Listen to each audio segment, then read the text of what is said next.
odaygan ayaa dambiil ay ka buuxaan 100 kiilo oo kalluun ah dhabarka u saaray dameerkiisa yar. dameerka oo culayskaas qaadi la ayaa cabaaday isagoo muujinaya inuu aad u dhiban yahay. odaygii wuu iska socday isagoon dan ka lahayn, balse dameerkii wuxuu arkay calaamada wadada.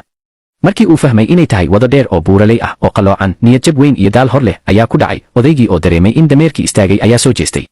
si uu u qanciyo wuxuu iska dhigay mid u naxariisanaya oo wejiga ka salaaxaya, balse isla markiiba farta ayuu si adag ugu fiiqay wadada isagoo amraya inay dhaqaaqaan. dameerkii ayaa dheg jalaq u siin waayey amarkii.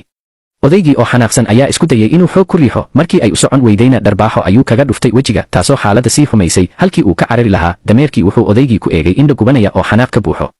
odaygii markii uu arkay in xoog waxba ku soconayn oo uu naftiisa u cabsaday, wuu iska aamusay. markan odaygii wuxuu isku dayay xeelad kale, isagoo si sharaf leh u codsaday inay socdaan.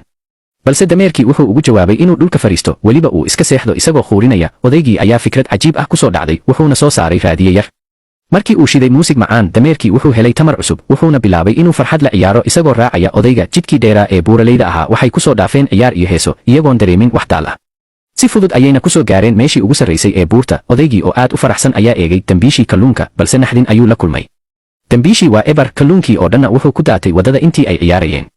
inkasta oo ay khasaareen, haddana safarkii ayay ku raaxaysteen. adna fiidiyowga ayaad ku raaxaysatay ee falow isoo dheh.